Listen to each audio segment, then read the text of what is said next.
Kemarin di media sosial saya, ada yang bertanya apakah negeri ini akan menjadi lebih baik kalau dipimpin oleh TNI.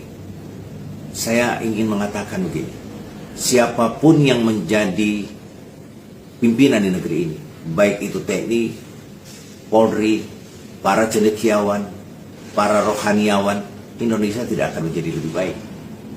Tidak akan menjadi lebih baik selama kedaulatan rakyat dibegal oleh partai politik. Jadi negeri ini yang merusak itu adalah partai politik. Partai politik menjelma menjadi kerajaan-kerajaan orang-orang tertentu. Dan mereka memperdagangkan kedaulatan rakyat di tingkat elit itu. Ini ada satu contoh yang perlu mungkin kita adopsi dari Amerika. Di Amerika itu yang namanya pejabat publik.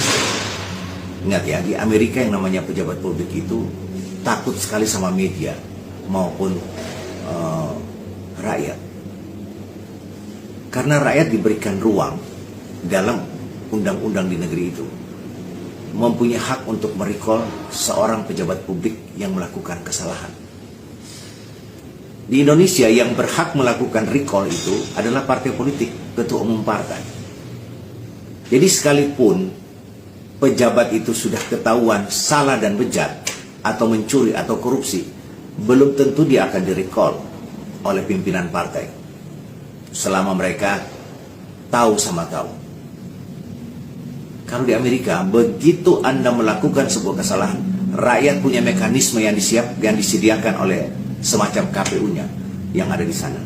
Itu mengajukan atau mengusulkan bahwa pejabat tersebut harus diganti. Dan proses itu berlangsung untuk mengganti pejabat yang bersangkutan. Di Indonesia tidak begitu. Jadi tidak ada yang takut pada rakyat. Yang mereka takut itu ketua umum partai. Karena undang-undang mengatur bahwa ketua umumlah yang mempunyai, atau Dewan Pimpinan Pusat Nasional mempunyai hak untuk merecall anggota DPR atau pejabat publik. Yang tidak bisa diberhentikan oleh rakyat di Amerika itu hanya satu. Ada mekanisme sendiri, yaitu presiden. Di bawah presiden semua bisa diberhentikan oleh rakyat. Dan rakyat sangat berdaulat. Anda bayangkan ya, kalau misalnya ini kejadian di depan mata kita, diperguncingkan oleh publik kasus Pertamina dan menyeret nama-nama orang terkenal dan pejabat publik. Jika undang-undang kita membolehkan rakyat untuk melakukan recall, maka saya kira Erick Thohir sudah lama berhenti. Demikian juga Menteri Kelautan, saya kira sudah lama diberhentikan rakyat. Tentu ada mekanisme melalui diminta kepada presiden untuk memberhentikan. Tapi kalau presiden tidak memberhentikan, maka presiden bisa diimpeach oleh parlemen. Jadi saya kira kedaulatan rakyat harus dikembalikan kepada rakyat. Rakyat harus berdaulat. Hari ini rakyat tidak punya kedaulatan. Setelah pemilu,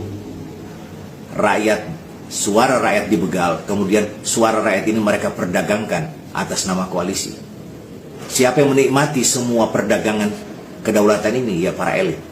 Rakyat hanya bisa menyaksikan tontonan-tontonan para elit yang berselancar, yang melakukan drama dengan berbagai macam kekayaan yang melimpah di mana-mana. Sementara di satu sisi rakyat yang mempunyai kedaulatan, mereka mengais-ngais rezeki dari hari ke hari hanya untuk bertahan hidup.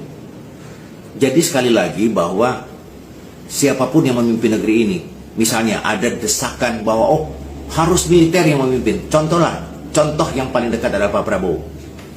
Jika Presiden Prabowo tidak berhasil untuk melakukan revisi undang-undang kepartaian, undang-undang partai politik, maka saya yakin Pak Prabowo juga akan disandra, Pak Prabowo juga akan tersandra, dan Pak Prabowo tidak bisa memperbaiki negeri ini menuju Indonesia lebih baik. Ini persoalannya adalah persoalan mendasar kita adalah dengan hak rakyat yang dibegal oleh partai politik.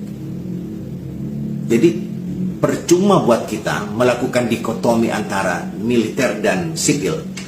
Bukan itu persoalan yang mendasar. Itu ada isu lain yang dimana ada kekhawatiran kelompok-kelompok masyarakat sipil jika akan terjadi militerisasi di negeri ini. Tapi ini ada hal yang lebih mendasar. Bisa saja akan terjadi partai-partai politik ini akan semakin kuat posisi mereka jika mendapatkan dukungan dari militer, dan ini sangat berbahaya. Sangat berbahaya. Partai-partai politik kemudian mereka berselingkuh dengan TNI, dengan militer, maka kekuatan mereka semakin besar dan hanya menunggu waktu. Kapan negeri ini di tengah kerapuhan runtuh di tangan rakyat. Sekali lagi yang mau saya ingatkan bahwa undang-undang partai politik segera direvisi. Partai politik menjelma menjadi milik keluarga-keluarga tertentu. Partai politik sudah menjadi sumber pendapatan keluarga atau orang-orang tertentu. Ini harus kita hentikan. Dan saya kira Pak Prabowo bisa melakukan ini.